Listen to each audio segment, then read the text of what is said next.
When I was a kid, educational games usually felt more fun than educational, and my parents used that to their advantage. I had games like Jumpstart, Rita Rabbit, Magic School Bus back home, and then at school there were games like Zumbinis or Oregon Trail. They were colorful and fun and just captivated me. Then comes elementary school and I got a DS. So many different games to play, but I saw something that pushed past the WarioWares and Nintendogs. Big Brain Academy was a DS game released in 2005 whose main focus was to see how heavy your brain is. And no, your DS doesn't come to life, lobotomize you, then weigh your brain to test that. The game begins with Dr. Loeb, headmaster of the Big Brain Academy and sentient stress toy, testing you on 5 skills. Think, memorize, analyze, compute, and identify.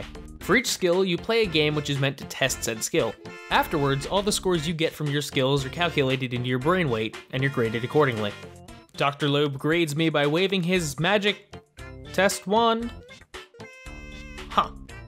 And I have the brain of a fashion stylist? Okay then. Well, seeing as my goal now is to become smarter than a fashion stylist, it looks like I need to practice. In practice mode, you can work on your skills, and as you play, you can see what skills you're doing well in, as well as what you need to work on. In each game, you have 60 seconds to do as many puzzles as you can. Oh boy, does that timer stress me out. It feels like I'm taking a test, and then when you're more focused on the puzzle as opposed to the timer, that 10-second buzzer really hits you, then you're trying to finish as many as you can, and then suddenly you're screwing up more and more, and then you're out of time with more wrong answers than you wanted. Crap. Dr. Blob here weighs your brain on how many right answers you got in the allotted time, and depending on how much your brain weighs, you get a medal. Each category has 3 different games and 3 different difficulties. In the Think activity, you play games that make you think about what's in front of you. Heavyweight makes you choose from the heaviest item on the scale. Sometimes there will be multiple scales and different combinations that make you look harder, and the same can be said for many of these games. In Pathfinder, you have to lead the animal on top to the bottom of the screen by connecting a line. And in Boneyard, you follow movements on the top screen to help the dog get to a bone. As of recording, this is probably my weakest skill. In Memorize, you have to memorize what's shown to you. In Soundbites, you listen to noises that are made and play them back. The animal and vehicle sounds are pretty standard, but those people voices. Ugh. In Flash Memory, you punch numbers that you saw back into a keypad. And in Memo Random, you see a bunch of different symbols and then have to choose whatever's missing.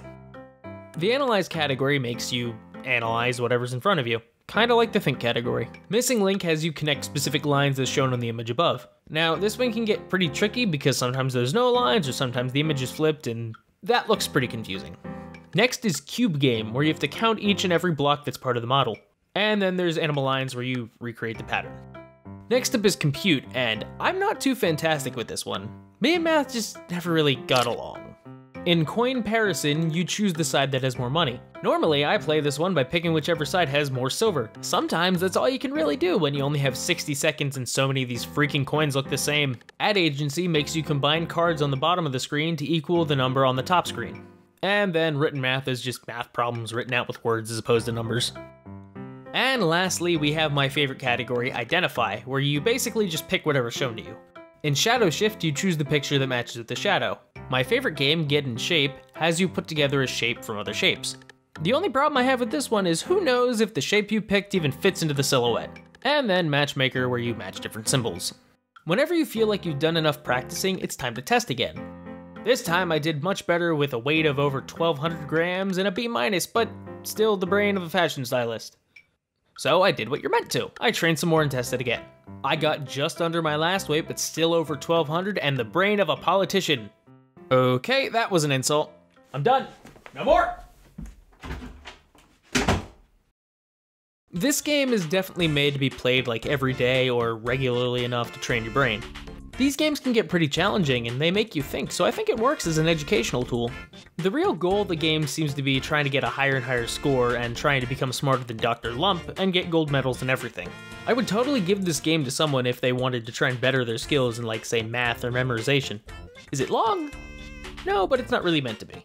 Because there's no real end to the game, you make it as long as you want to. Just need to stimulate your brain for a bit, take 30 minutes and play some. In short, it does what it's supposed to. Be both entertaining as well as mentally stimulating. But seriously though, what is he supposed to be?